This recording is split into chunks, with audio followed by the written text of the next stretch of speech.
Good morning, students. Today we will discuss about continuous charge distribution. तो ये electrostatics का lecture number 8 होगा. तो ये तुम्हारा लेक्चर 8 होगा, ठीक है. इससे पहले 7 लेक्चर, जो लास्ट लेक्चर था, तो उसमें मैंने बताया था कि नेक्स्ट डे हम कंटिन्यूअस चार्ज डिस्ट्रीब्यूशन स्टडी करेंगे. तो मैंने लास्ट लेक्चर तक तुम्हें गॉस लॉ जो है वो पढ़ा दिया था. गॉस लॉ क्या है उसका एक प्रूफ भी करवाया था, ठीक है. तो आज हम कंटिन्यूअस चार्ज डिस्ट्रीब्यूशन स्टडी करेंगे. तो कंटिन्यूअस चार्ज डिस्ट्रीब्यूशन स्टडी करने से पहले मैं थोड़ा सा पीछे चला जाता हूँ. जहां पे हमने एक चीज पढ़ा था वो है प्रॉपर्टीज ऑफ इलेक्ट्रिक चार्ज. वहां पे हमने quantization quantization of electric charge याद है. क्वांटाइजेशन ऑफ इलेक्ट्रिक चार्ज क्या है? मैंने बेसिकली 3 प्रॉपर्टीज मतलब डिस्कस किया था. एक था एडिटिव प्रॉपर्टी, एक था कंजर्वेशन ऑफ इलेक्ट्रिक चार्ज और एक था क्वांटाइजेशन ऑफ इलेक्ट्रिक चार्ज. तो क्वांटाइजेशन ऑफ इलेक्ट्रिक चार्ज क्या होता है? क्वांटाइजेशन ऑफ इलेक्ट्रिक चार्ज होता है कि Q, अगर मैं मैथमेटिकली लिखूं, Q equal to n e. तो मैंने ऐसे कहा था कि total charge contain in a body is always integral multiple of basic unit of charge. ये तुम्हारे पास क्या है? इंटीजर है. और E क्या है तुम्हारे पास? Basic unit of charge. E का वैल्यू कितना होता था? मैंने ये सब पढ़ा चुका हूं. बस यहाँ पे मुझे कंटिन्यूअस चार्ज डिस्ट्रीब्यूशन में ये चाहिए, इसलिए मैं इसको थोड़ा सा और डिस्कस कर रहा हूं, तो रिपीट भी हो जाएगा. तो E का वैल्यू है 1.6 इंटू 10⁻⁻19 कूलम. मैंने ये भी बताया था कि यहाँ पे तुम प्लस माइनस दे सकते हो, ठीक है. अगर तुम्हारे पास इलेक्ट्रॉन है तो तुम माइनस यूज कर सकते हो, अगर तुम्हारे पास प्रोटॉन है तो तुम प्लस यूज कर सकते हो. अकॉर्डिंगली हम इसको प्लस माइनस भी लिख सकते हैं. चलो, अब यहां से ये पता चल रहा है कि मेरे पास अगर जो n है, जो n होना चाहिए वो इंटीजर होना चाहिए, मतलब 0 1 2 3 4 5. तो गॉस लॉ से पहले, मतलब कंटिन्यूअस चार्ज डिस्ट्रीब्यूशन से पहले, अब जो कंटिन्यूअस चार्ज डिस्ट्रीब्यूशन हम स्टडी करेंगे तो उससे पहले जो भी हमने पढ़ा था वो क्या था? मतलब यहाँ पे n पहले देखते हैं. मतलब n इक्वल टू, अगर मैं n इक्वल टू 1 लिख रहा हूं तो चार्ज क्या हो रहा है? E मतलब 1.6 इंटू 10⁻⁻19 कूलम हो रहा है, ठीक है. ये हो गया तुम्हारा n इक्वल टू 1 के लिए. अगर n इक्वल टू 2 लिखता हूं तो फिर वो वाला चार्ज क्या होगा? 2 इंटू 1.6 इंटू 10⁻⁻19 कूलम, मतलब तुम्हारे पास है 3.2 इंटू 10⁻⁻19 कूलम. क्लियर है? तो जैसे कि तुम्हारे पास एक n इक्वल टू 1, तुम कह रहे हो क्वांटाइजेशन में कि n जो है इंटीजर होना चाहिए, मतलब n 1 होना चाहिए. फिर नेक्स्ट वैल्यू क्या होना चाहिए? नेक्स्ट वैल्यू 2 होना चाहिए. क्यों? क्योंकि n should be N integer. तो इस हिसाब से तुम्हें पहला जो चार्ज n इक्वल टू 1 के लिए मिल रहा है वो है ये. और दूसरा जो चार्ज जो n equal to value of charge, मतलब जो n इक्वल टू 2 के लिए मिल रहा है वो है 3.2. में फिर से यहां पे लिखता हूं. पहला तुम्हें मिला 1.6 इंटू 10⁻⁻19 कूलम और दूसरा मिला 3.2 इंटू 10⁻⁻19 कूलम, है ना. मतलब अगर तुम्हारा स्टेटमेंट ये है कि भाई n जो होगा वो इंटीजर ही होगा, इंटीजर के अलावा और कुछ नहीं होगा. इसका मतलब तुम ये कहना चाहते हो कि जो 2 कंसेक्यूटिव वैल्यू होगा n का, उसका कॉरेस्पॉन्डिंग जो चार्ज होगा वो 1.6 और 3.2 इंटू 10⁻19 तो है ही, वो होगा. मतलब तुम ये कहना चाहते हो अब कि भाई 1.7 इंटू 10⁻⁻19 ये वाला चार्ज एग्जिस्ट करेगा ही नहीं, है ना. क्योंकि तुमने कहा n इक्वल टू n जो होगा वो इक्वल टू 1 2 3 4 ऐसे होगा. तो ये वाला वैल्यू तो n इक्वल टू 1 के लिए भी नहीं आ रहा है, और n इक्वल टू 2 के लिए जो नेक्स्ट वैल्यू होगा, चार्ज का नेक्स्ट वैल्यू होगा, वो तो 3.2 आ रहा है. फिर तुम कहोगे कि सर तो फिर तो 1.8 इंटू 10⁻19 ये भी नहीं होगा, 1.9. मतलब तुम ये कहना चाहते हो कि 1.6 से लेके, मतलब 1.7 से लेके 3.1 मान लो, ठीक है, इंटू 10⁻19 ये सारा चार्ज होगा ही नहीं, एग्जिस्ट ही नहीं करेगा. अब बताओ क्यों एग्जिस्ट नहीं करेगा? क्योंकि n जो होगा वो इंटीजर होना चाहिए. मतलब n का वैल्यू फ्रैक्शन आ गया तो हम बोलेंगे कि नहीं होगा. जैसे कि फॉर एग्जांपल, मैं एक क्वेश्चन ऐसा आता भी है एग्जाम पे कि मान लो तुम्हें ये बोला गया कि क्वेश्चन है भाई, क्या क्या ये पॉसिबल है 2 इंटू 10 टू द पावर, जैसे कि 1.6 है ना और 3.2 है, तो इन दोनों के बीच में मैं एक चार्ज दे रहा हूं 2 into 10 to the power -19 coulomb. क्या ये वाला चार्ज एक चार्ज है यहाँ पे Q ऐसे लिखता हूँ, Q equal to question number 1 मान लो Q equal to 2 into 10 to the power -19 kilo एक चार्ज है। अब क्वेश्चन पूछ रहे क्या ये पॉसिबल है, क्वेश्चन ये है क्या ये पॉसिबल है। तो क्वांटाइजेशन ऑफ इलेक्ट्रिक चार्ज से हमें पता है कि भाई Q जो होगा वो तो N ही होगा, फिर N क्या होगा Q बाई E होगा, फिर E कितना है 1.6 into 10 to the power -19 coulomb है ना। और यहाँ पे तुम्हारे पास N सॉरी E जो है 1.6 इंटू 10 19 कूलम है, और Q तुम्हें दे दिया 2 इंटू 10 टू द पावर -19, तो ये तो कट गया है ना। तो इसका कैलकुलेशन तुम्हें आता होगा, सिंपल सा कैलकुलेशन है। यहाँ पे तुम 20 लिख दो, यहाँ पे तुम 16 लिख दो, ये हो गया 5 और ये हो गया 4, तो कितना हो जाएगा 1.25 हो जाएगा है ना, कर दोगे तुम खुद से। तो इतना नंबर हो रहा है, तो 1.25 जो होगा, ये क्या निकाला तुमने n निकाला, n 1.25 ठीक है ना, ये 1.25 1, तो ये तो फ्रैक्शन हो गया, ठीक है, ये तुम्हारे पास एक फ्रैक्शन हो गया। तो फ्रैक्शन तो नहीं है, n इक्वल टू जो होगा वो इंटीजर होगा, क्वांटाइजेशन में n जो भी होगा वो तो इंटीजर होगा। ये वाला चीज जो है मैं तब बता सकता था, बट मुझे पता है कि मुझे कंटिन्यूअस चार्ज डिस्ट्रीब्यूशन पढ़ाना है, मुझे वहीं पे बताना है। तो पिछले वीडियो में मैंने ये बताया था कि कुछ कुछ चीजें हैं जो मैं स्किप करूंगा या फिर इंटेंशनली स्किप कर रहा हूँ। जैसे कि मैंने बोला भी था तुम्हें कि physical significance of electric dipole हो गया, तुम्हारे पास कंडक्टर वाला इंसुलेटर वाला वो हो गया, ये वाला चीज भी सेम था, मुझे पता था कि मुझे कहाँ पे करवाना है, ठीक है। तो यहाँ पे देखो n इक्वल टू 1.25 जो होता है वो इंटीजर नहीं होता है, इस वजह से मतलब तुम ये कहोगे इस क्वेश्चन का आंसर ये होगा since n is not an integer, after solving this we are getting that n is not an integer, that is why this charge does not exist. तो भाई ये तो हो गया तुम्हारे पास क्वांटाइजेशन वाला चीज। अब कंटिन्यूअस चार्ज डिस्ट्रीब्यूशन से इसका क्या मतलब है, तो देखो पहले और एक क्वेश्चन सॉल्व कर लेते पहले। अगर मेरे पास क्वांटाइजेशन ऑफ इलेक्ट्रिक चार्ज है, तो मान लो क्वांटाइजेशन ऑफ इलेक्ट्रिक चार्ज में Q इक्वल टू एन ही लिख रहे हो, ठीक है। तो हमारा जो टॉपिक है वो तो कंटिन्यूअस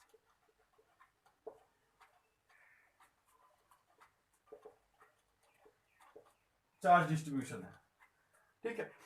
तो इससे पहले मतलब ये कंटिन्यूअस स्टडी करने से पहले हमने जितना स्टडी किया था वो क्या था, वहां पे हमने बेसिकली ऐसे लिखा कि मान लो Q इक्वल टू एक प्रोटॉन हो गया, तो एक प्रोटॉन है तो Q इक्वल टू E होगा, है ना। मैंने बहुत सारे न्यूमेरिकल मतलब करवाया था तुम लोगों को, जैसे कि ऐसा एक सिचुएशन था कि तुम्हारे पास एक ट्राइंगल है, मैंने कहा कि यहाँ पे एक पॉजिटिव चार्ज है, यहाँ पे एक पॉजिटिव चार्ज है और यहाँ पे एक पॉजिटिव चार्ज है, ठीक है। तो इन सिचुएशंस में मैं ऐसे भी कह सकता था इसको भी Q इक्वल टू एन ही है, तो यहाँ पे एक प्रोटॉन है, यहाँ पे एक प्रोटॉन है और यहाँ पे भी एक प्रोटॉन ही है, ठीक है। तो अगर तुम्हारे पास देखो ये सब प्रॉब्लम जो है ना वो 1 2 3 4 5 ऐसे नंबर तुम लेके कर रहे थे, वहां पे डिस्क्रीट था, मतलब तुम कह रहे थे कि यहाँ पे एक चार्ज है, फिर दूसरा चार्ज यहाँ पे एक है, मतलब डिस्क्रीट था, डिस्टिंक्ट था, यहाँ पे एक है दूसरा एक है। कंटिन्यूअस समझ रहे हो ना, कंटिन्यूअस मतलब कंटिन्यूशन होगा, कोई गैप नहीं होगा, कोई डिस्टिंक्शन नहीं होगा एक और दूसरे चार्ज के बीच में, ठीक है। तो अब तक जो हमने स्टडी की थी, जैसे कि ये वाला न्यूमेरिकल था कि मान लो ये इक्विलेटरल ट्रायंगल है, इसका साइड L था, मैंने कहा कि इन दो चार्ज की वजह से इस चार्ज में कितना फोर्स लग रहा है, तो तुमने ऐसे ऐसे किया है ना, रिजल्टेंट यहाँ से जाएगा, याद है ना। तो इस तरीके से स्क्वायर वाला भी प्रॉब्लम हमने की थी कि यहाँ पे चार्ज है plus Q plus Q plus Q plus Q, इसमें फोर्स निकालो, या फिर मैंने यहाँ पे चार्ज नहीं दिया, ये मैं जल्दी जल्दी कर रहा हूँ क्योंकि ये सब करवा चुका हूँ, बस मैंने तुम्हें याद दिलाना है।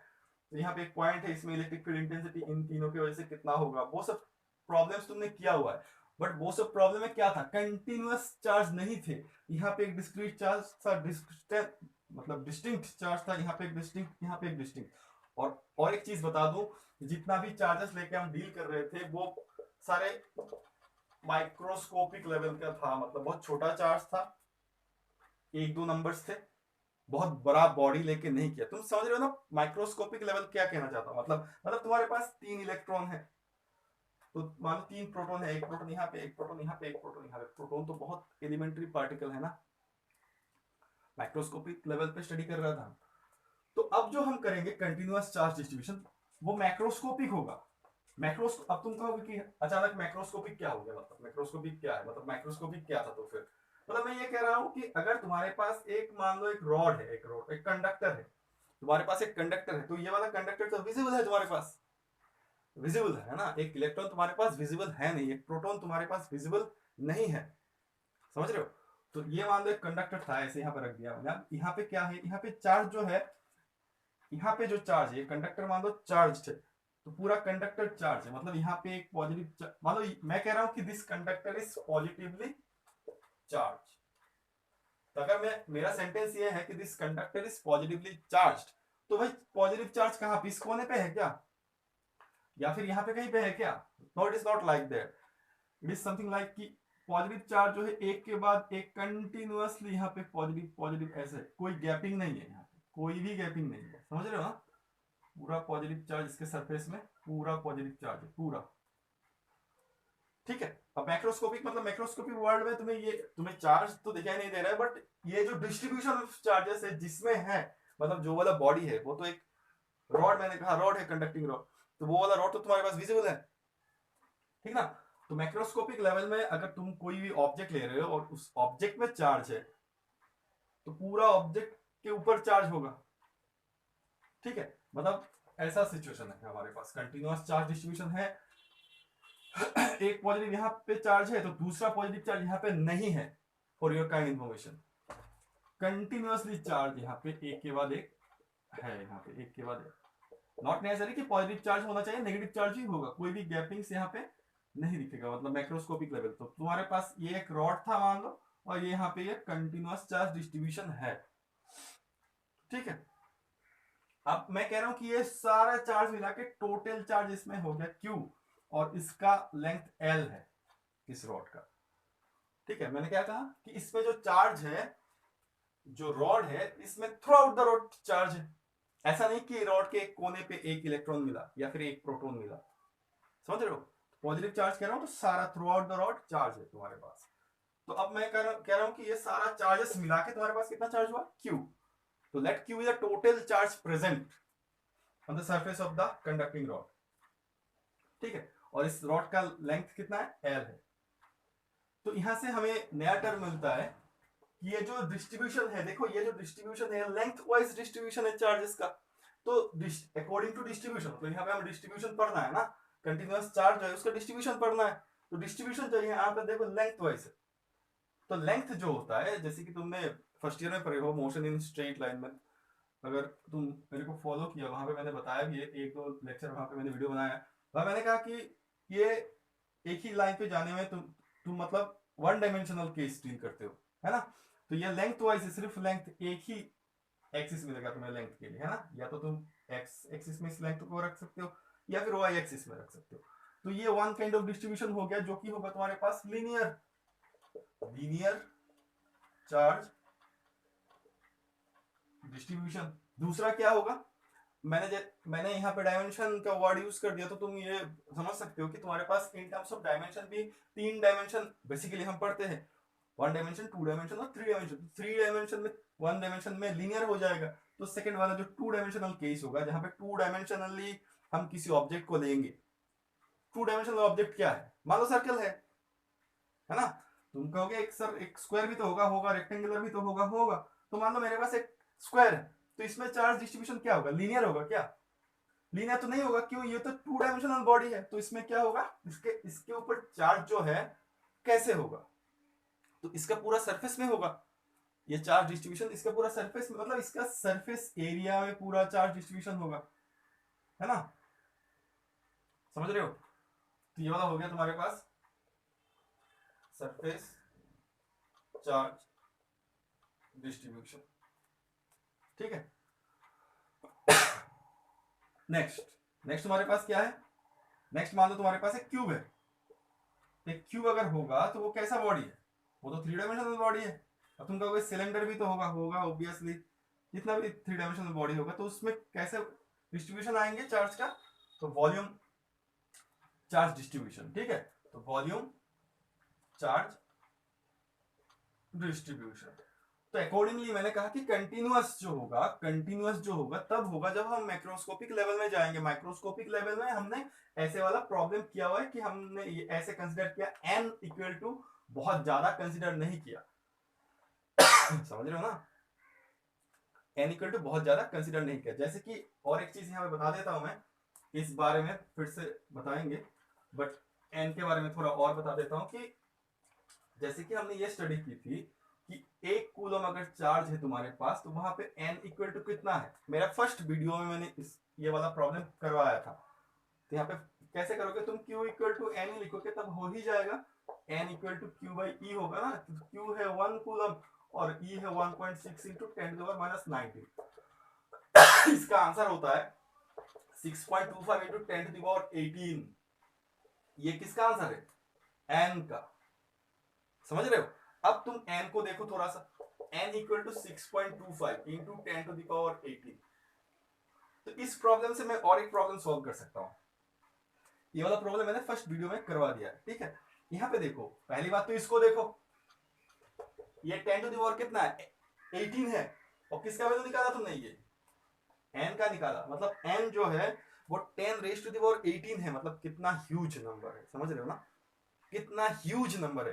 तो इसीलिए मैं कह रहा हूं कि बहुत ज्यादा नंबर्स ऑफ चार्ज अगर तुम लोगे तो वहां पे तुम्हारा कंटिन्यूअस डिस्ट्रीब्यूशन ऑफ चार्जेस हो जाएगा। वैसे पहली बात। दूसरी बात, अगर तुम्हारे पास n इक्वल टू इंटीजर होगा, जैसे कि मैंने एक प्रॉब्लम अभी करवाया था जहां पे मेरा आंसर आया 0.125 ऐसे कुछ आंसर आया है ना, 1.25 आंसर आया था, 1.25 आंसर आया था। वहां पे मैंने कहा देखो n का वैल्यू, देखो n का वैल्यू यहाँ पे 1 पॉइंट आ गया, तो पॉइंट आ गया तो ये वाला आंसर नहीं होगा, ठीक है। बट तब मैंने माइक्रोस्कोपिक लेवल पे ये स्टडी की थी, माइक्रोस्कोपिक लेवल पे स्टडी की थी ना।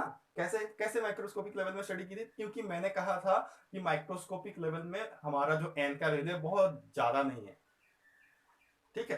तो मैंने कहा था कि n इक्वल टू 1 के लिए 1.6 इंटू 10⁻19 होगा, n इक्वल टू 2 के लिए 3.2 इंटू 10⁻19 होगा। तो इस हिसाब से मैंने जब इन दोनों के बीच में अभी अभी करवाया था ये प्रॉब्लम, इन दोनों के बीच में जब वैल्यू लिया कि 2 ले लिया मैंने, 2 इंटू 10⁻19, तब मेरे पास n इतना आ गया। तो हमने ये कहा देखो, ये तो हमने पहला पॉइंट ये है कि ये तो हमने माइक्रोस्कोपिक लेवल पे काम की। क्यों माइक्रोस्कोपिक लेवल पे काम की, क्योंकि हमने डिस्क्रीट चार्ज लिया, 1 इलेक्ट्रॉन 2 इलेक्ट्रॉन, हमने ये वाला वैल्यू पाया, एक मतलब 1 इलेक्ट्रॉन हो या फिर 2 इलेक्ट्रॉन हो, इन दोनों के बीच वाला वैल्यू लेके, तो वहां पे हमारे पास जो नंबर आया वो 1.25 आया। तो माइक्रोस्कोपिक लेवल पे हमने ये कहा कि भाई वो पॉइंट वाला चीज नहीं होगा, क्वांटाइजेशन ऑफ इलेक्ट्रिक चार्ज जो इसका प्रॉपर्टी है वो फुलफिल नहीं कर रहा है, तो ये वाला गलत होगा। और हमने कहा कि n इक्वल टू इंटीजर है, ये इंटीजर भी नहीं हो रहा है, तो ये नहीं होना चाहिए, ठीक है। जो लास्ट क्वेश्चन करवाया वहां पर क्वेश्चन ऐसा था कि 2 इंटू 10⁻⁹ कूलम चार्ज क्या होगा, तो उसका आंसर तो नहीं होगा। अब क्वेश्चन कुछ दूसरा है, क्वेश्चन ये है कि माइक्रोस्कोपिक लेवल पे ये नहीं हो रहा है, क्या मैक्रोस्कोपिक लेवल पे ये एक्सेप्टेबल होगा या नहीं होगा। तो यहाँ पे आ जाते हैं, मैंने कहा कि ये 10⁻18 हो गया तो ये बहुत ज्यादा है, तो ये मैक्रोस्कोपिक लेवल का चार्ज डिस्ट्रीब्यूशन होगा, पहली बात। दूसरी बात, यहाँ पे देखो 6.25 आ रहा है, जैसे यहाँ पे 1.25 आया, यहाँ पे 6.25 आ रहा है, तो तुम कहोगे सर ये तो quantization of electric charge fulfil नहीं कर रहा है ना। तो इस वजह से हम कहते हैं कि तुम्हें ये वाला क्वेश्चन मिल जाएगा कि मैक्रोस्कोपिक लेवल पे क्वांटाइजेशन मतलब पॉइंट वाला आंसर तुम लिख सकते हो। क्यों, क्योंकि तुम इसको कैसे लिख सकते हो, 625 इंटू 10⁻16 लिख सकते हो ना, समझ रहे हो ना।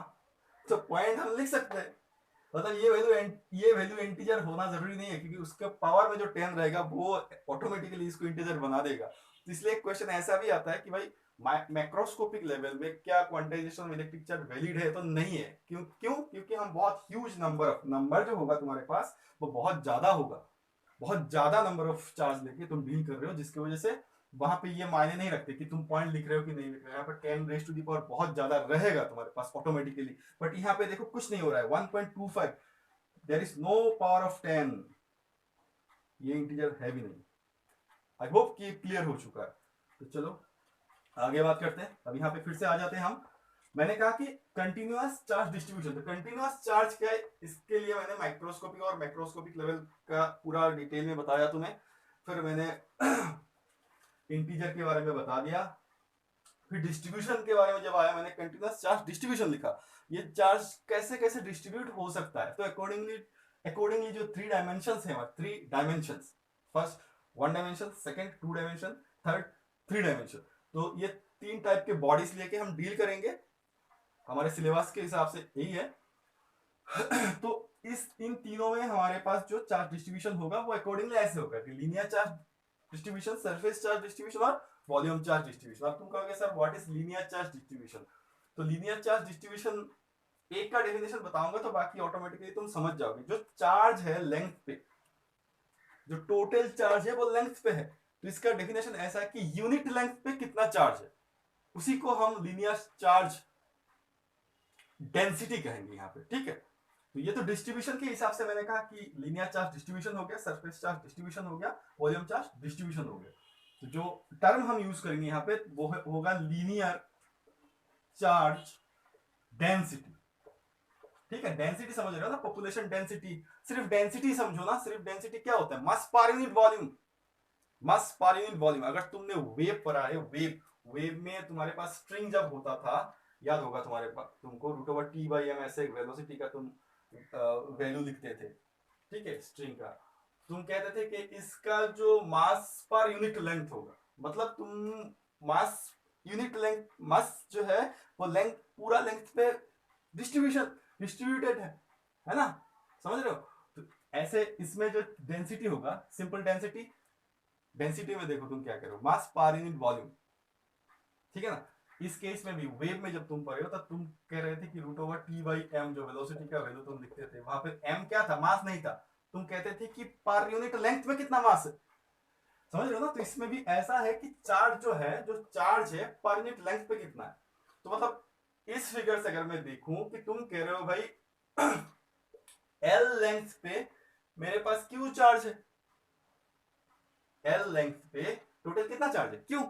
तो भाई यूनिट लेंथ पे कितना चार्ज होगा? तो क्यू बाई एल। तो मैं यही तो कह रहा हूं कि लीनियर चार्ज डिस्ट्रीब्यूशन क्या है कि यूनिट लेंथ पे कितना चार्ज है। तो लीनियर चार्ज डिस्ट्रीब्यूशन को हम लेमडा से लिखेंगे, ठीक है, लेमडा, लेमडा से लिखेंगे, वो होगा क्यू बाई, ठीक से लिखता हूं इसको, क्यू बाई एल, ठीक है। तो यहाँ पे इसका क्या होगा? ये सरफेस चार्ज डेंसिटी होगा, तो ये पर यूनिट सरफेस एरिया पे कितना चार्ज डिस्ट्रीब्यूशन है, ठीक है, इसको हम सरफेस चार्ज डेंसिटी कहेंगे। और ये वाला क्या होगा? वही वॉल्यूम में।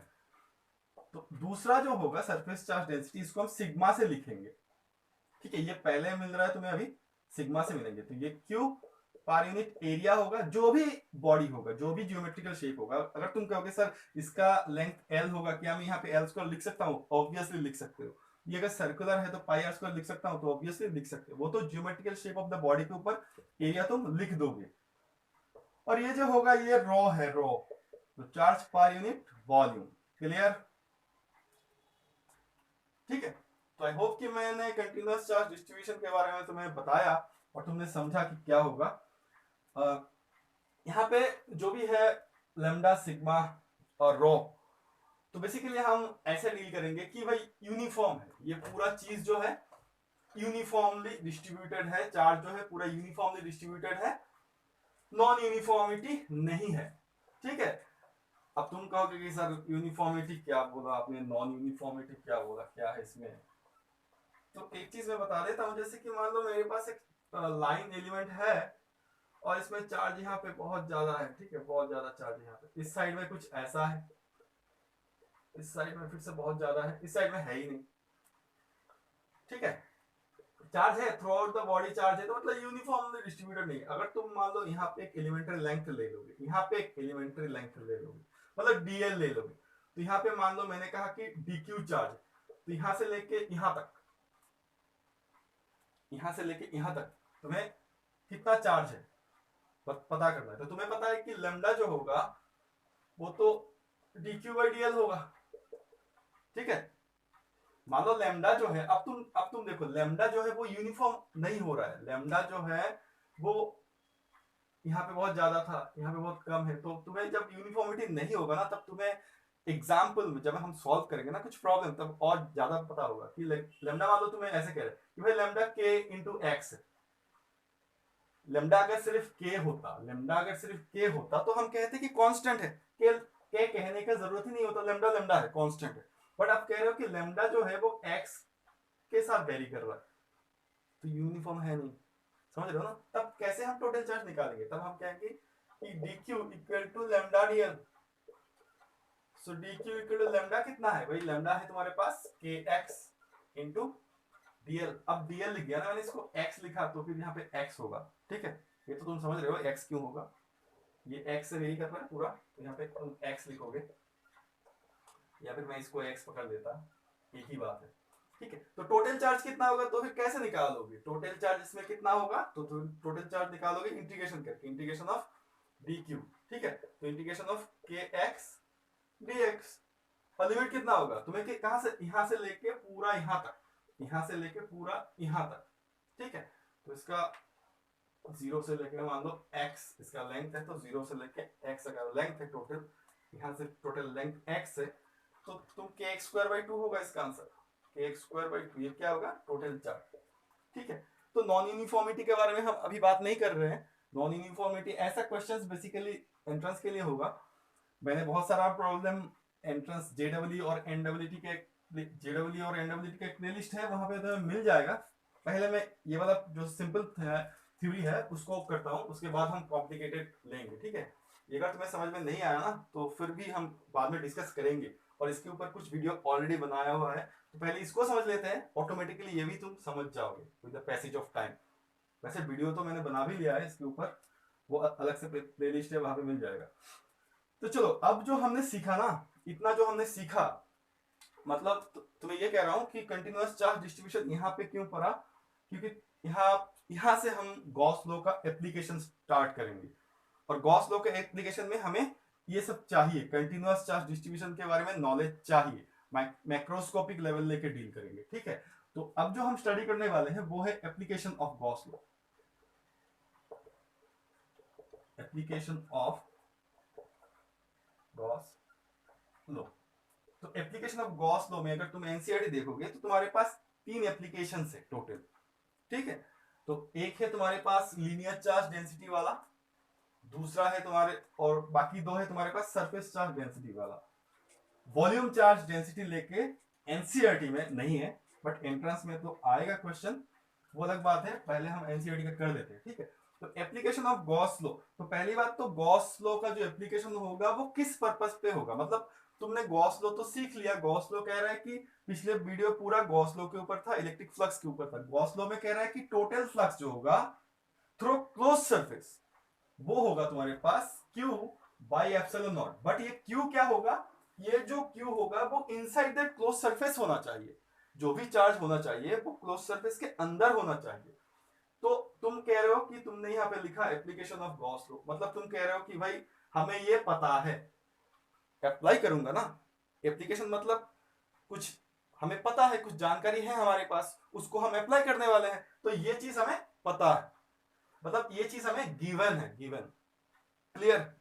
तो भाई तुम्हारे पास एक चीज गिवन है और तुम इसको अप्लाई करना चाहते हो, तो इससे क्या करोगे? मतलब क्वेश्चन ये है साफ साफ कि सर हम गॉस लॉ अप्लाई करके क्या करेंगे? तो गॉस लॉ अप्लाई करने से हम इलेक्ट्रिक फील्ड जो है वो डिटरमाइन कर सकते हैं, ठीक है? वो भी मैक्रोस्कोपिक लेवल पे, क्योंकि ज्यादातर देखो, ज्यादातर जो तुम स्टडी करोगे अल्टीमेटली तुम्हारे पास जब करंट इलेक्ट्रिसिटी होगा तब तो वायर से ही इलेक्ट्रॉन मूव करेंगे ना, तो सारा तो वायर लेके ही मतलब वो है प्रॉब्लम डील करना पड़ेगा। तो हम गॉस लो, यहाँ पे तो करंट इलेक्ट्रिसिटी है नहीं, वैसे वैसे एक वायर में मान लो चार्ज, मतलब मैक्रोस्कोपिक लेवल जो हमारे पास विजिबल है उसको लेके ही तो डील करना है। इलेक्ट्रिक फील्ड के वैल्यू, इलेक्ट्रिक फील्ड का वैल्यू जो है 1/4 pi epsilon naught Q by R square. यहाँ पे Q मैंने कहा था कि पॉइंट चार्ज है भाई, पॉइंट चार्ज है, बार बार डिस्ट्रीब्यूशन ऑफ चार्जेस नहीं कहा था, ठीक है? तो इलेक्ट्रिक फील्ड हम निकालेंगे, पहली बात गॉस लॉ अप्लाई करके हम इलेक्ट्रिक फील्ड डिटरमाइन करेंगे, वो भी मैक्रोस्कोपिक लेवल पे, मतलब हमारे पास कुछ गिवन चार्ज डिस्ट्रीब्यूशन होगा। तो पहला जो एप्लीकेशन है वो है इनफाइनाइटली लॉन्ग स्ट्रेट वायर। तो पहला जो एप्लीकेशन है वो है infinitely long straight wire। तो हम इलेक्ट्रिक गॉस लॉ क्यों अप्लाई करते हैं? तो इलेक्ट्रिक फील्ड डिटरमिनेशन के लिए हम अप्लाई करेंगे। गॉस लॉ अप्लाई करके जो इलेक्ट्रिक फील्ड मिलेगा, बेसिकली हम गॉस लॉ कहां पे अप्लाई करेंगे? कंटीन्यूअस चार्ज डिस्ट्रीब्यूशन वाला सिस्टम पे ही अप्लाई करेंगे। मतलब गॉस लॉ हम ये नहीं कह रहे कि गॉस लॉ तुम्हें सिर्फ मैक्रोस्कोपिक लेवल पे ही अप्लाई करना है, नॉट नेसेसरी, ठीक है, बट यहाँ पे हम वही करेंगे। तो इनफाइनाइटली लॉन्ग स्ट्रेट वेव पहला एप्लीकेशन होगा, यहाँ पे हम इलेक्ट्रिक फील्ड इंटेंसिटी डिटरमाइन करेंगे, यहाँ पे हम इलेक्ट्रिक फील्ड इंटेंसिटी कितना होगा वो डिटरमाइन करेंगे। तो चलो स्टार्ट करते हैं। तो लॉन्ग स्ट्रेट वायर, मान लो मेरे पास एक लॉन्ग स्ट्रेट वायर है ऐसे, जिसमें पॉजिटिवली, जो टोटली पॉजिटिव चार्ज है, जिसमें टोटली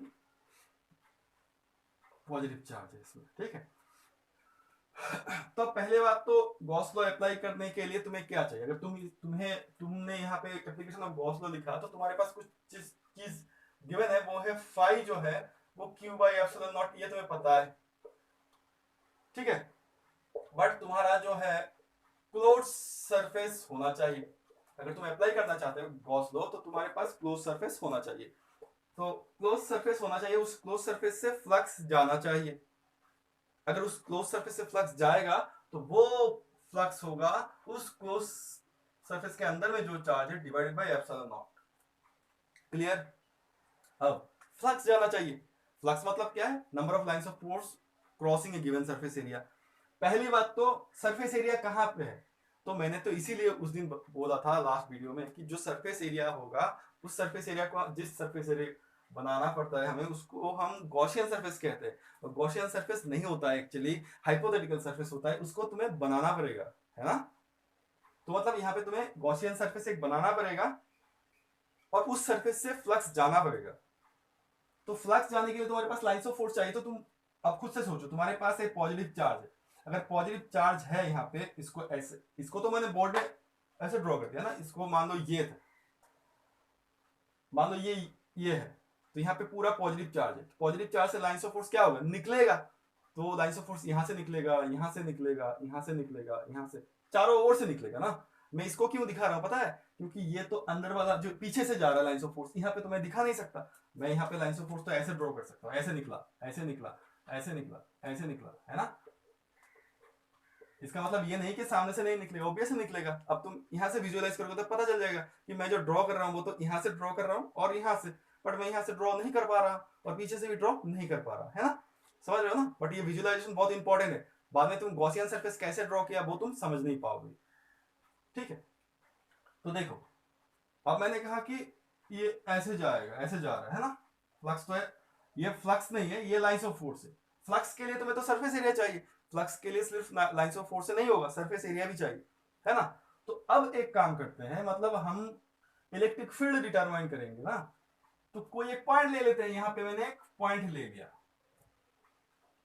इलेक्ट्रिक फील्ड के लिए पॉइंट चाहिए, तो यहां पे मैंने एक पॉइंट ले लिया, यहां पे मैंने एक पॉइंट ले लिया। तो मान लो कि ये वाला यहां से डिस्टेंस है r डिस्टेंस पे है, तो p पॉइंट एक तुमने ले लिया, ठीक है।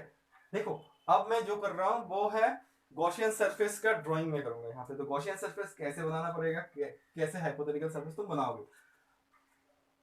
तो ये वाला डिस्टेंस r हो गया, इस पॉइंट पे इलेक्ट्रिक फील्ड इंटेंसिटी कितना होगा, तो 1/4πε0 q/r होगा, r स्क्वायर होगा। देखो यहां से लेके मैं यहाँ पे और एक पॉइंट ले रहा हूं, वो भी r डिस्टेंस पे, मतलब यहाँ पे इलेक्ट्रिक फील्ड इंटेंसिटी जितना होगा यहाँ पे भी उतना ही होगा। ये चार्ज तो यूनिफॉर्मली डिस्ट्रीब्यूटेड है, इसका लीनियर चार्ज डेंसिटी लैम्डा है, ठीक है। फिर मैंने एक काम किया कि यहाँ से लेके यहाँ पे और एक पॉइंट लिया r डिस्टेंस वाला। तो यहाँ पे अगर इलेक्ट्रिक फील्ड इंटेंसिटी E है, यहाँ पे इसका मैग्नीट्यूड कितना होगा, ये भी E होगा, ये डिस्टेंस r है तो यहाँ पे भी E होगा। यहाँ से भी मैंने एक पॉइंट ले लिया, वो भी r डिस्टेंस वाला, तो यहाँ पे भी E होगा। अब देखो मैं क्या कहना चाहता हूँ, अब हम एक सरफेस बनाएंगे जो क्लोज सरफेस होना चाहिए। तो मैंने कहा कि भाई ये मेरे पास वायर था, लॉन्ग इनफाइनेटली वायर था, ठीक है। अब मैंने कहा यहां से एक पॉइंट r डिस्टेंस से लिया, इलेक्ट्रिक फील्ड इंटेंसिटी E है, यहां से भी r डिस्टेंस पे इस जगह पे एक पॉइंट लिया, इलेक्ट्रिक फील्ड इंटेंसिटी E ही होगा। यहां से भी r डिस्टेंस पे लिया, वो भी E होगा, इस जगह पे भी लिया, वो भी E होगा, r डिस्टेंस पे कर लूंगा। फिर मैंने यहां से नीचे से भी r डिस्टेंस पे एक पॉइंट लिया, वो भी E ही होगा, नीचे से यहाँ पे भी r distance, r distance, r distance, समझ रहे हो ना। तो मान लो मैंने ये कहा कि यहां से लेके यहाँ पे भी एक पॉइंट ले लो, तो ये जो जितना भी r वाला पॉइंट है सारे को तुम ऐसे लगा दोगे तो तुम्हारे पास ऐसे एक सरफेस आएगा, है ना। अब मैं थोड़ा लाइंस ऑफ फोर्स को मिटा देता और तुम विजुअलाइज भी करने की कोशिश करो। वैसे मैं इस मार्कर से भी दिखा रहा हूँ कि मैंने कहा कि यहाँ पे एक पॉइंट है जो कि r डिस्टेंस पे है, यहाँ से लेके यहाँ पे एक पॉइंट है जो कि r डिस्टेंस पे है, यहाँ से लेके यहाँ पे है, पीछे भी है, सारा पॉइंट मतलब यहाँ से लेके एक सर्कल बना लिया मैंने जो r रेडियस का होगा। उसमें इस सर्कल के सरफेस में जितना भी फील्ड इंटेंसिटी होगा सारा कितना होगा, एक में E होगा तो सारा E होगा, समझ गए?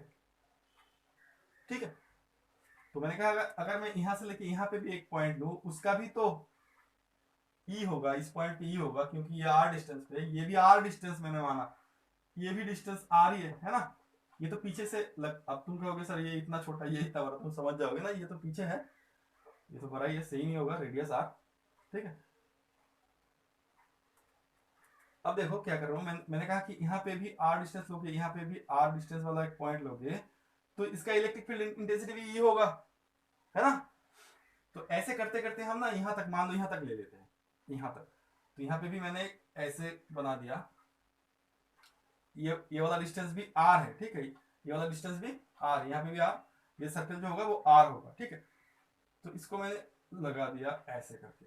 अब तुम बताओ खुद से, ये डिस्टेंस r है, यहाँ पे इलेक्ट्रिक फील्ड इंटेंसिटी E है, तो इस जगह पे इलेक्ट्रिक फील्ड इंटेंसिटी कितना होगा, E ही होगा, क्योंकि ये रेडियस होगा r होगा ना। ये अल्टीमेटली जो शेप हो गया वो तो सिलेंड्रिकल हो गया।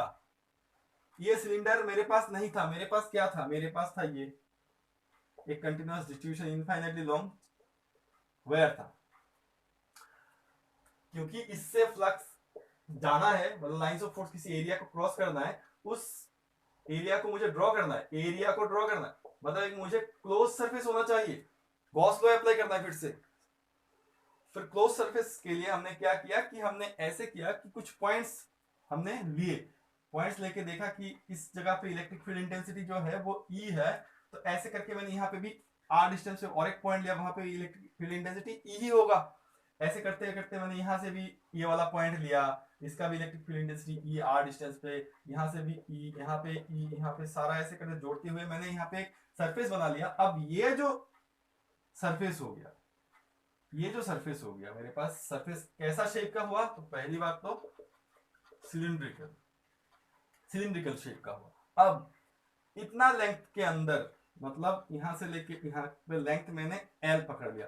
तुम कहोगे सर पूरा लेंथ का, तो मैंने कहा इनफाइनाइटली लॉन्ग है, इतना लेंथ को मैंने L पकड़ लिया और मैंने कहा अब कि भाई L लेंथ के अंदर मतलब ये जो है इस सरफेस एरिया के अंदर जो है चार्ज, मेरे पास कुछ चार्जेस है, ठीक है। तो मैंने माना कि लेट अस कंसीडर कि Q be the total charge present in length L, ठीक है। मैंने क्या कहा, आप समझने की कोशिश करो। मान लो ये तुम्हारे पास वायर था, मान लो इनफाइनाइटली भूल जाओ, मान लो ये तुम्हारे पास वायर था और तुमने इतना सरफेस लिया, इतना लेंथ लिया, और इतना लेंथ को तुमने सिलिंड्रिकल शेप में पूरा क्लोज कर दिया। तो पूरा लेंथ पे मैंने क्लोज नहीं किया, मैंने कहा इतना लेंथ पे। अब तुम मेरे से और एक क्वेश्चन पूछ सकते हो कि सर आपने आर्बिट्ररी एक लेंथ ले लिया, मैं अगर इतना लेंथ पे लूं तो क्या होगा, बहुत कम लेंथ पे लूं तो क्या होगा। तो हम देखेंगे आगे जाके क्या जो मैंने लेंथ कंसीडर किया उसके ऊपर डिपेंड करेगा अल्टीमेटली या नहीं करेगा। समझ रहे हो ना मैं क्या कहना चाहता हूं यहाँ पे, कि ये वाला सरफेस में छोटा करके इतना बनाता तो क्या होता, तो कुछ होगा या नहीं होगा वो डिपेंड करेगा। अगर ये L के ऊपर डिपेंड करता है कि नहीं करता है, मतलब ये अगर इंडिपेंडेंट हो गया L के ऊपर तो कोई फायदा नहीं, तुम छोटे लो बड़े लो जैसा भी लो, है ना। तो ये हम देखेंगे। तो पहली बात तो ये बताओ कि ये जो मैंने surface area hypothetical Gaussian surface बनाया, कैसे बनाया वो तुमने समझा कि नहीं। और गॉसियन सरफेस जो क्लोज सरफेस मैंने बनाया, बनाते समय एक चीज मैंने माइंड पे रखा कि भाई इलेक्ट्रिक फील्ड एवरी पॉइंट, वो सरफेस जो होगा उस सरफेस में किसी भी पॉइंट में इलेक्ट्रिक फील्ड इंटेंसिटी जो होना चाहिए वो एकदम मैग्नीट्यूड सेम होना चाहिए। देखो किसी भी पॉइंट इस सरफेस एरिया पे ले लो, सारे पॉइंट्स में एक पॉइंट अगर E होगा तो कोई भी पॉइंट में E ही होगा। अब मैंने कहा कि इतना लेंथ पे जो चार्ज है वो स्मॉल q है।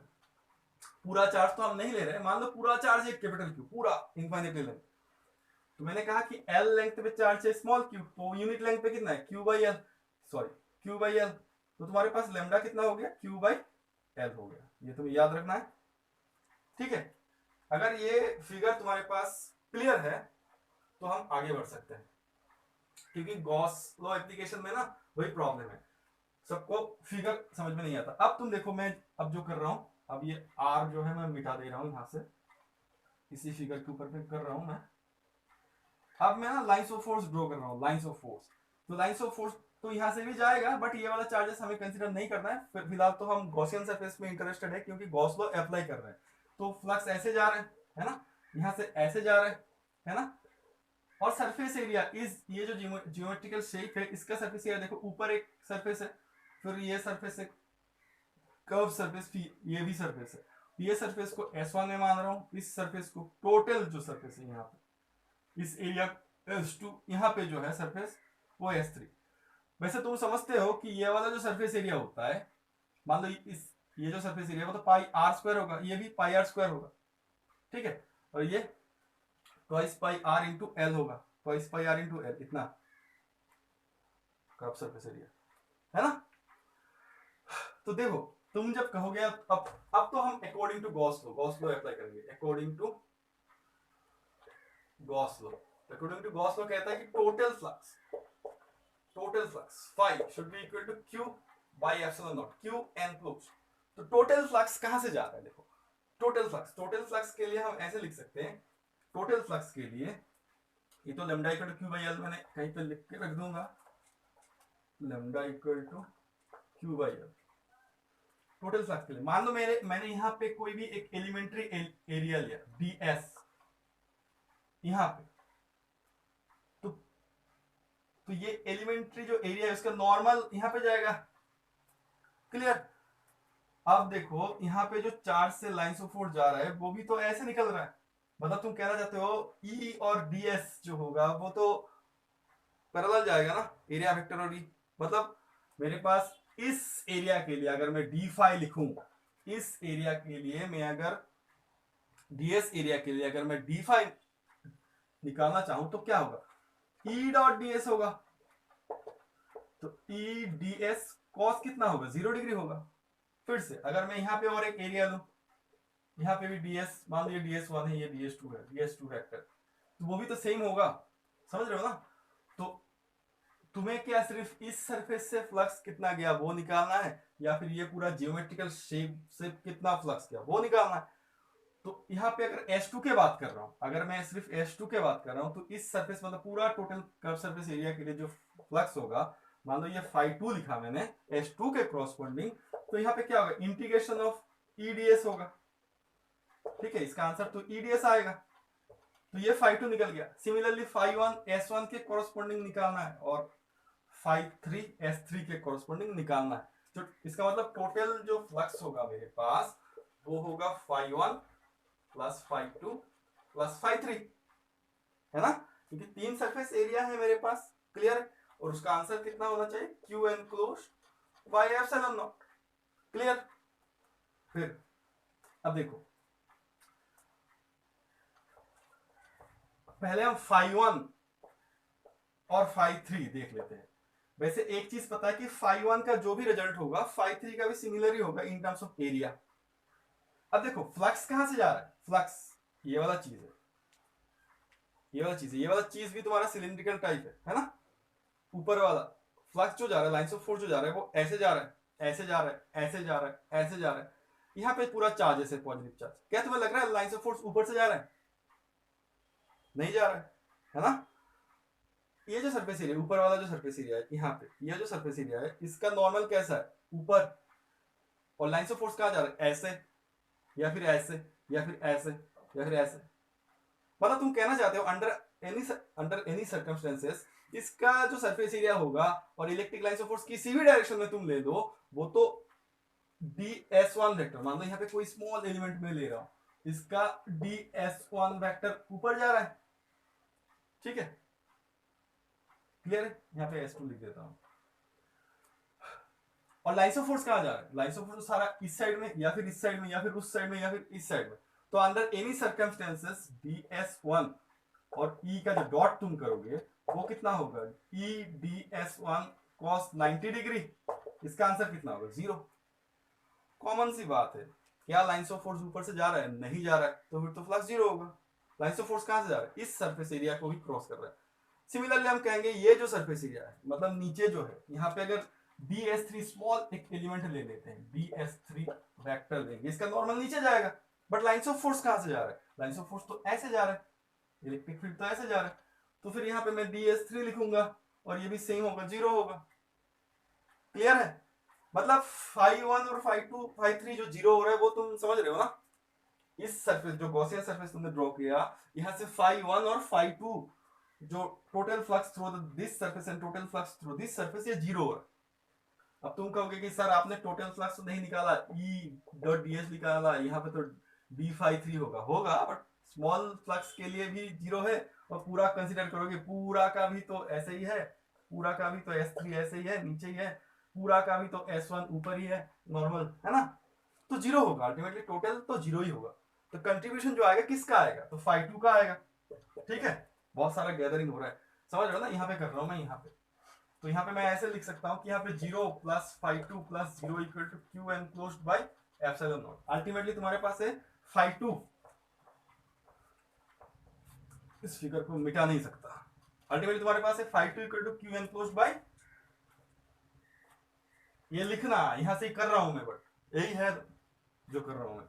तो φ2 इक्वल टू तुम्हारे पास क्यू एनक्लोज्ड कितना होगा, इसके अंदर जितना चार्ज, इसके अंदर किसके अंदर, इस लेंथ के अंदर, इस लेंथ मतलब L लेंथ के अंदर जो चार्ज है वो है लैम्डा इंटू एल, है ना, मैं यहाँ पे लिख देता हूँ lambda into L by epsilon naught. That implies phi कितना होगा, φ2 इंटीग्रेशन ऑफ d φ2, है ना, ये तो टोटल फ्लक्स है। तो टोटल फ्लक्स कैसे निकालते, अभी अभी मैंने दिखाया था, यहाँ पे अभी दिखाया था कि भाई d φ2 कितना होगा, E डॉट ds 2 होगा, E ds cos 0 डिग्री इस सरफेस के लिए ऐसे जाएगा, E भी, और कोई सा भी सरफेस ले लो, यहाँ पे भी ले लो, यहाँ पे भी इस सरफेस का नॉर्मल ऐसे होगा, और इसका कॉरस्पॉन्डिंग इलेक्ट्रिक फील्ड ऐसे ही जाएगा, इलेक्ट्रिक फील्ड का मैग्नीट्यूड तो सेम ही है। यहाँ पे भी तुम सरफेस ले लो कोई सा भी ds2, यहाँ पे अगर ds2 लेते तो इसका नॉर्मल ऐसे जाता और इलेक्ट्रिक फील्ड लाइन भी ऐसे ही जाता, समझ रहे हो ना। ये वाला जो सरफेस है, कर्व सरफेस एरिया, इसमें फ्लक्स का कंट्रीब्यूशन है, बट ऊपर और नीचे जो सरफेस है उसका नॉर्मल इसके साथ परपेंडिकुलर होने की वजह से ये दोनों फ्लक्स का कंट्रीब्यूशन नहीं है। ठीक है, तो अल्टीमेटली d φ2 लिखेंगे हम, ये होगा lambda L by epsilon not. Clear है, अब मैं इसको थोड़ा सा ऐसे लिखूं, d φ2 कितना है, EDS, ठीक है, यहां पे लिखता हूं EDS with integration equal to lambda L by epsilon naught. ठीक है, तो इसमें इंटीग्रेशन में हम क्लोज दे देंगे ताकि पता चले कि क्लोज सरफेस ले रहा है। ठीक है, क्लियर है। अब E का वैल्यू कितना होगा, अगर तुम्हारे पास चार्ज Q है यहाँ पे, तो E का वैल्यू कितना होगा, ये रफ कर रहा हूं मैं, इस फिगर को रफ कर दूं, इस फिगर को फिर से ड्रॉ करना पड़ेगा, तो द टाइमिंग रफ करता हूं। E का वैल्यू कितना होगा इस पॉइंट पे, कोई सा भी पॉइंट मैं अगर ले लेता, तो इसका गॉस लॉ कर रहा हूं ना, तो गॉस लॉ जो है वो तो इलेक्ट्रिक फील्ड इंटेंसिटी डिटरमाइन करने के लिए है, मतलब इलेक्ट्रिक फील्ड तो हमें निकालना ही है। बट हमारे पास जो सरफेस एरिया था, सॉरी हमारे पास जो डायग्राम था उसमें ऐसा था कि भाई ये गॉसियन सरफेस बन रहा है, सिलिंड्रिकल शेप, ये गॉसियन सरफेस सिलिंड्रिक, अब कैसा होगा डायग्राम, इस पर ध्यान मत दो, तुम बस कॉन्सेप्ट पे ध्यान दो। ठीक है, तो ये R था, ठीक है, देखो E जो मैंने कहा पहले कि हमने गॉसियन सरफेस बनाया, ऐसे ट्रिकी बनाया कि कोई सा भी पॉइंट हो यहाँ पे, अगर पॉइंट यहाँ पे P हो या फिर पॉइंट यहाँ पे R डिस्टेंस में होना चाहिए, तब इलेक्ट्रिक फील्ड इंटेंसिटी का मैग्नीट्यूड सेम रहेगा। तो देखो EDS ये तो कांस्टेंट हो गया, ये इंटीग्रेशन से बाहर आ जाएगा, फिर क्लोज एरिया ऑफ ds हो जाएगा, है ना, समझ रहे हो ना। कोई सा भी पॉइंट ले लो R डिस्टेंस पे, मतलब हम डिटरमाइन क्या करना चाहते हैं, हम डिटरमाइन ये करना चाहते हैं, अगर मेरे पास इनफाइनाइटली लॉन्ग एक चार्ज डिस्ट्रीब्यूशन है और कोई भी एक पॉइंट यहाँ पे है भाई R डिस्टेंस पे है, तो इस पॉइंट पे इलेक्ट्रिक फील्ड इंटेंसिटी कितना है। एक्चुअल सिचुएशन ये है, ये तो हाइपोथेटिकल सरफेस है जो हमने बनाया, क्यों? क्योंकि हमें गॉस लॉ अप्लाई करना है। समझ रहे हो ना? हमारे पास गिवन क्या है भाई, ये पॉइंट है r डिस्टेंस पे, ये गिवन है हमारे पास, लैम्डा ये गिवन है, तो ये सब चीज के ऊपर डिपेंड करेगा इलेक्ट्रिक फील्ड इंटेंसिटी जो गिवन क्वांटिटी से है ना। ये एक्चुअल सिचुएशन है, ये तो हमने हाइपोथेटिकल सरफेस बनाया क्योंकि हमें गॉसियन सरफेस बनाने के बाद उस पे अप्लाई करना है गॉस लॉ। क्लियर है? तो अब देख लो, अब तुम्हारा प्रॉब्लम हो गया। अब तुम्हारे पास सिचुएशन ऐसा था, ऐसा ये डायग्राम है, ठीक है? डायग्राम तो ड्रॉ करना पड़ेगा, मैंने यहाँ पे रब कर दिया। दैट इंप्लाइज ई, सॉरी यहाँ पे लिखो lambda L by epsilon not ds close surface area. कौन सा? क्या ये वाला एरिया है? ये वाला एरिया का कंट्रीब्यूशन तो जीरो ही था, फाई 1, और ये वाला एरिया का भी कंट्रीब्यूशन जीरो था, सिर्फ ये वाला एरिया, ये जो पूरा कर्व सरफेस एरिया है, समझ रहे हो ना? ये वाला एरिया, ये वाला एरिया पाई आर स्क्वायर नहीं चाहिए, ये वाला एरिया पाई आर स्क्वायर नहीं चाहिए, बस यहाँ पे जो पूरा एरिया है, ये कितना होगा? पूरा एरिया कितना होगा? Twice pi r into L, ये एल है, तो इंटू ये वाला टोटल क्लोज सरफेस, पूरा क्लोज, ये वाला पूरा क्लोज एरिया। समझ रहे हो ना कौन सा एरिया बात कर रहे हो? समझ जाओगे। ट्वाइस पाई आर, आर इसका रेडियस है, into L equal to lambda L by epsilon naught. अब तुम और एक क्वेश्चन का आंसर तुम्हें मिल गया कि भाई अब अगर हम इस लेंथ को छोटा कर लेते, अगर हम इसको, अगर हम ऐसे बनाते गॉसियन सरफेस, ऐसे इतना, सिर्फ इतना ही बनाते, मतलब लेंथ सिर्फ इतना ही होता, ये लेंथ होता, सो व्हाट, ये लेंथ के ऊपर डिपेंड नहीं करता है। आगे जाके हमें पता चला कि ये लेंथ के ऊपर डिपेंड नहीं करता है। हमें क्या निकालना है? हम कर क्या रहे हैं? हम कर रहे हैं गॉसियन गॉस लॉ का एप्लीकेशन। किसका? एक लॉन्ग स्ट्रेट वायर का, लीनियर चार्ज डेंसिटी है इसमें, है तो इसका इलेक्ट्रिक फील्ड कितना है ये निकालना है। तो ई इक्वल टू कितना हो गया? अब तुम्हारे पास फाइनल आंसर आ गया, lambda by 2 pi r into epsilon naught हो गया, ये रहा, ये है फाइनल आंसर। आई होप कि तुम्हें समझ में आया। बेसिक था यहाँ पे गॉसियन सरफेस बनाना। गॉसियन सरफेस बनाते हुए ये भी याद रखना कि इलेक्ट्रिक फील्ड इंटेंसिटी जो है वो कांस्टेंट होना चाहिए through out the surface, any point, कोई सा भी पॉइंट ले लो, ठीक है? अब हमारे पास ये इंफॉर्मेशन है भाई, अगर हमारे पास एक इनफाइनाइटली चार्ज डिस्ट्रीब्यूशन एक वायर है जिसका लीनियर चार्ज डेंसिटी लैम्डा है, और अगर हमसे पूछे कि भाई यहाँ पे एक पॉइंट है जो कि r डिस्टेंस पे है, तो इस सिस्टम के लिए इस पॉइंट पे इलेक्ट्रिक फील्ड इंटेंसिटी का वैल्यू कितना होगा? तो तुम कहोगे इसका वैल्यू होगा lambda by 2 pi r into epsilon naught. अब यहां से और एक चीज हमने सीखा, क्या? मैंने पहले ही बताया था, इस चैप्टर में हम मैक्सिमम जगह पर ये देखेंगे कि how electric field is varying with the distance और the source charge and the point. तो यहाँ पे कैसे मिला तुम्हें 1/r मिला? तो मैंने ये कहा कि एक जगह पे हमें मिला था जब पॉइंट चार्ज के लिए था, तब हमें इलेक्ट्रिक फील्ड इंटेंसिटी मिला था 1/r²।